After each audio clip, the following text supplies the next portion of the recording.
listening to Combat Sports UK. Combat Sports UK.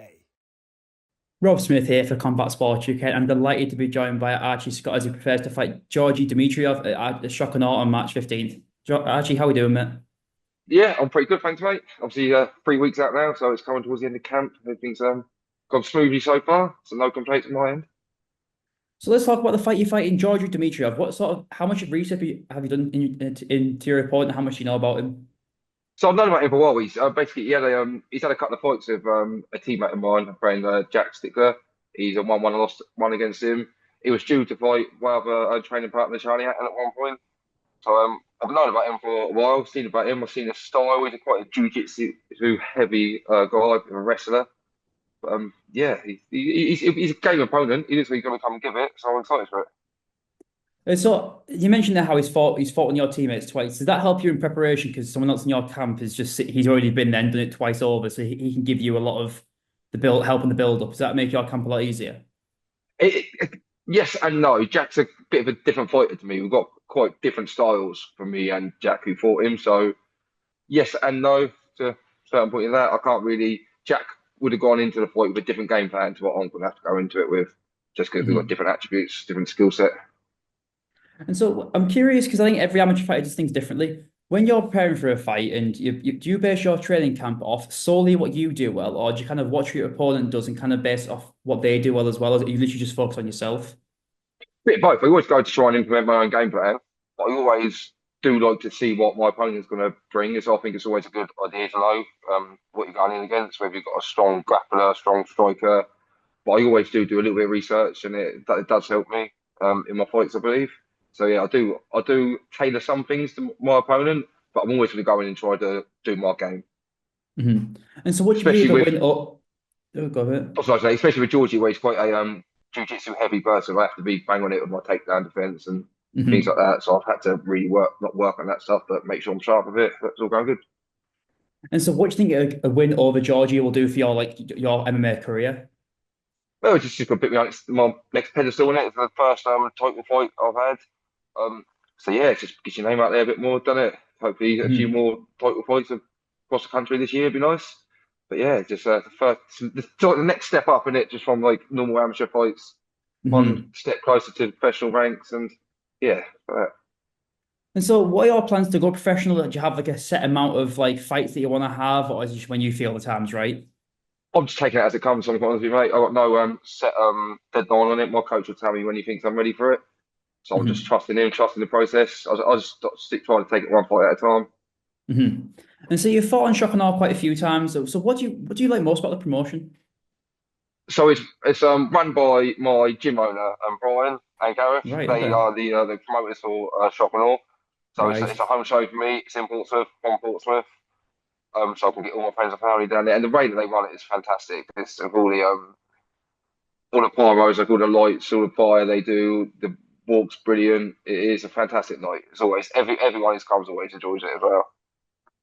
And so you mentioned how you're fighting for your first amateur title. Has there been any extra added pressure in camp, or has it just felt like the same old other fight, any old fight? It's felt like the same old, really, mate. I'm quite honest with you. I try not to put too much pressure on myself. I know if I go in there, win, lose, I'll try my hardest, done all that I can. So I try not to put too much pressure on myself to that extent. And so, do you believe if you get the job done on March 15th, do you believe that'll kickstart your because how I kind of see it in the amateur game, especially once you win a title in one promotion, you'll start getting contacts from other promotions saying, "Oh, do you want to come fight for our title?" Do you believe that'll kind of spiral into winning more and more titles? I hope so, mate. Yeah, that'll be the plan. That'll be wonderful if it does. Yeah. And so, what are your long-term MMA goals? So, is there like a set goal for you to want to be in the UFC eventually? What is like your end goal? Too far, mate. I never thought I'd get this far on it. So I mean, when I first started, I remember going to watch a Shock and Awe with my missus. I was saying, like, oh, one day I'm going to be doing that. Now I'm on there for a title fight. I'll just take it as it comes, enjoy it. The end goal, I just want to take it as far as I can, really. I'll take it one fight at a time and see where it takes me. I'm happy with wherever I go with it. And what influenced you like start MMA? So obviously, you mentioned how you went to go watch a show with your missus, and so yeah. What made you say, I want to be in there? I want to do that. So what it was pre-COVID. I was doing a bit of boxing. I had a couple of like a white collar boxing fights. COVID happened. I never really watched MMA UFC much, but obviously throughout COVID, it's one of the only sports on. There's no boxing on, but UFC was still going strong. So I started watching it. I thought, oh, that really interested me, and I really got into it. Started watching it, and yes, as soon as COVID finished and the gyms are back up open, I was straight down the gym I run, and I haven't looked back since. I think COVID actually brought a lot of people into the sport. I think, like you said, it was one of the only sports that was running, and everyone was just so bored, sat at home thinking, like, I've got nothing to watch. There's only so many episodes of Family Guy you can watch in a row or something Yeah, like. too right. And you see, oh, a bit of live sport, and I think I'm a big MMA guy. That's why I do this. I love the sport. I'm just too scared to fight.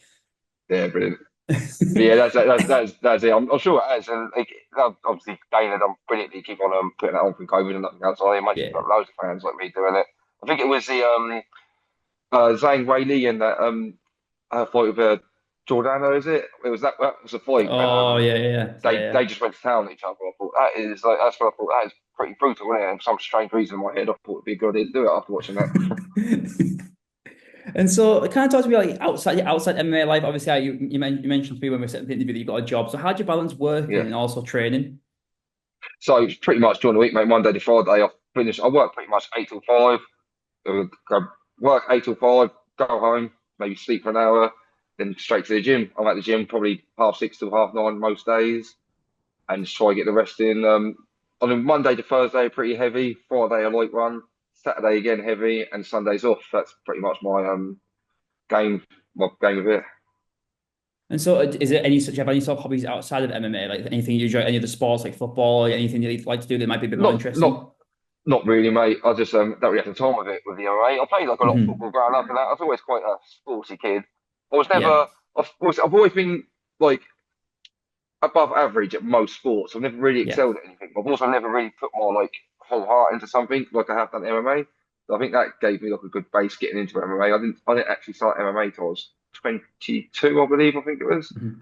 and I'm coming up to 27 now, so I'm nearly 5 years into it, and yeah, I'm still enjoying it. And so, do you the fighter could be retired, it could be active, it could be UFC, doesn't matter. Who would your like dream matchup be? Who would you love to fight? Dream matchup is it's a tough one, isn't it? Because I don't even know the answer to that one.